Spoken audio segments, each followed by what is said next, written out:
This call is from a federal prison.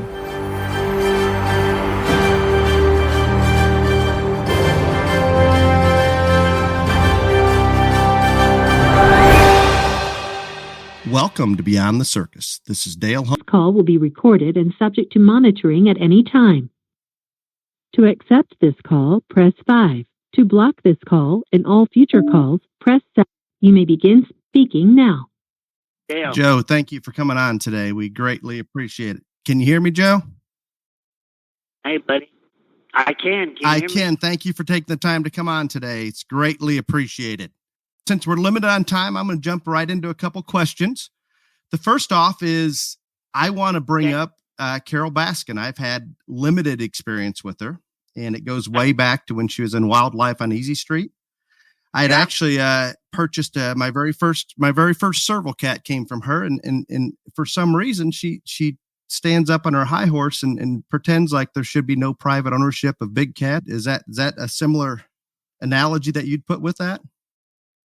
You know, that's what I've been griping about for the last 20 years is, you know, she made her millions being a private owner and selling and having people sleep with mountain lions and cabins and everything else. And then she found God, and then the rest of us are doing wrong. But, it's typical. It's just like any sanctuary. And that's why I never claimed that I ran a sanctuary. I ran a zoo that took unwanted animals because I made money. But she's too big of a hypocrite to admit that she made money. Now that she's got her $14 million worth of assets, it should be illegal for anybody else to make money. She's very much against anybody else doing that. No question. So my experience has not been good. Yeah, no, mine either. Thank God you're not in prison, though. No, exactly. I'm there. And with that, who do you hold responsible for you being there in prison? Who, if you're gonna point a finger at somebody or something or several people, where do you go with that? This took a little group of people. Okay, Carol and Howard Baskin, and my niece Chelsea, and Jeff Lowe and James Garrison are the ones to blame. I don't even blame Alan Glover, the hitman, because he was an alcoholic and a drug addict. And they extorted him and used him with his addiction to get him to do what they wanted him to do. And since then, he's admitted to perjury, admitted that they had a plot to kill me to start with, and the man has stepped up and came forward with what he did wrong. But the rest of them, hell, they got away with everything. My niece got my mom and dad's house and split them up, put them in nursing homes, let them die as separate.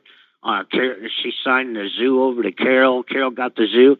And that goes to show you that this wasn't about the care of my animals, because all she done was ship them to Colorado to the Wild Animal Sanctuary, where they charge $50 a head to see the same animals. And then she trashed my zoo and sold it for $140,000 that was worth $3 million. If it was about making money or taking care of the animals, she'd have kept that zoo open because it was now the world's famous zoo. She could have made millions, but that's not what this was about. This was about shutting Joe down. I think it's spite and just all about you, period. That's all it was. Now that I'm running for office, you watch. Before they admit they fucked up, because we have the evidence now of all the perjury and the bullshit, they're going to kill me before they let me out of here. I don't like that part. Yeah, that's no good.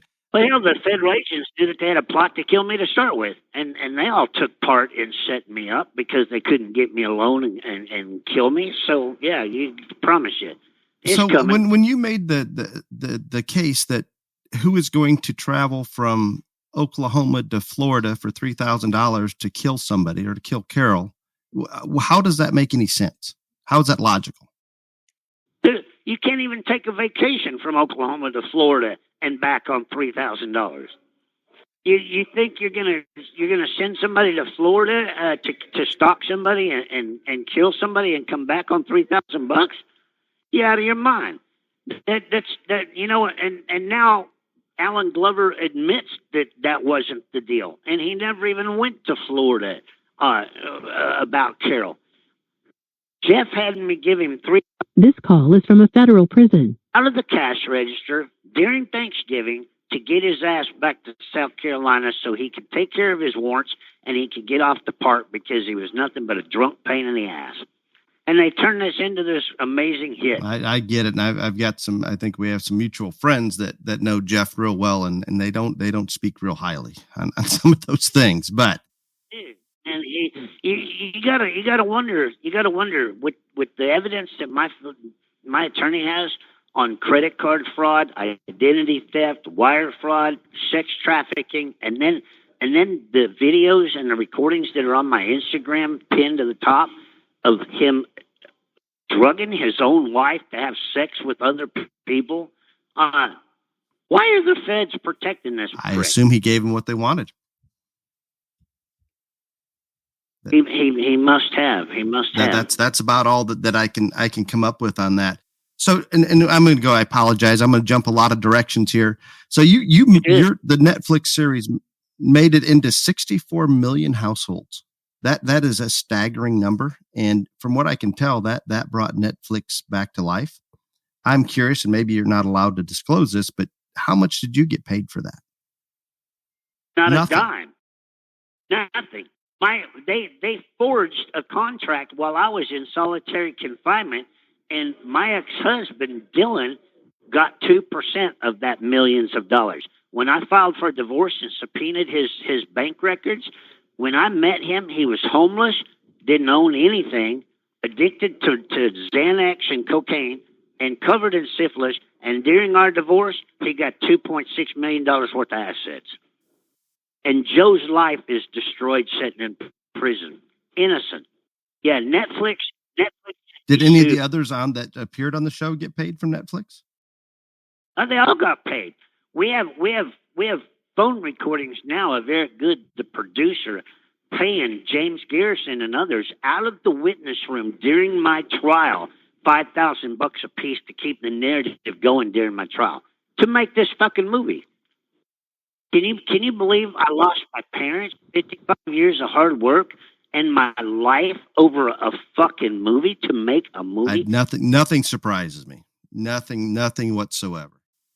Hey, it doesn't me either, you know.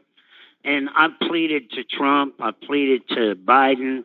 You know, Biden and the White House, the administration right now has got their ass so far up Brittany Griner's butt.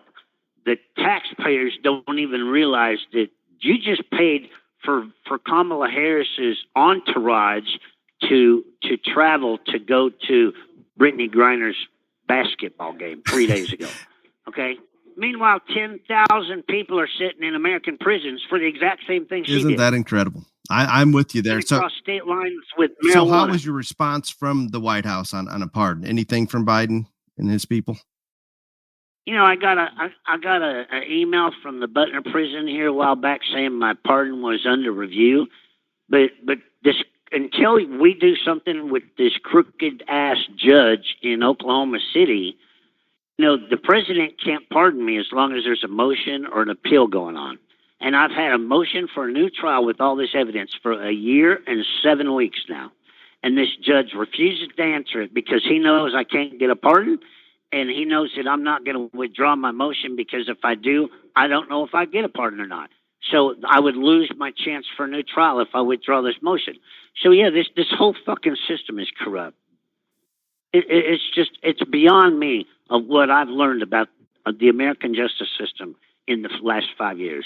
I've lost all faith in this country. I've lost a lot the last couple of years, particularly since Biden's got into office, and even before then, it wasn't good. But right now we have a president that I believe has either there's no way he can make that many bad policy decisions without it being intentional. There's no random chance doesn't do that even. So I'm kind of with you on some of those. Joe, I know we're short on time. I'm going to bring my co-host Ryan in here if you don't mind. He's going to ask a couple questions. Hi, Joe. Yeah. How are you?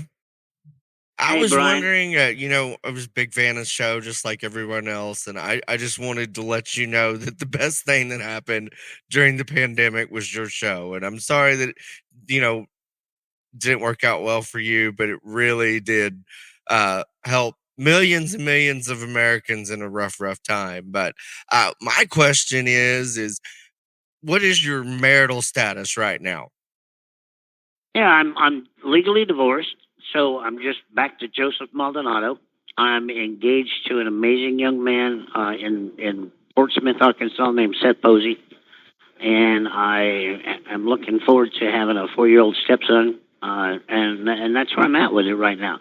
But you brought something up that I've always wondered about. You know, everybody says that I got everybody through the pandemic. You know, the Netflix show got everybody through the pandemic, and there's 64 million people that saw the show and think I'm this hero. Where the hell is all these millions of people beating on the White House door trying to save my life?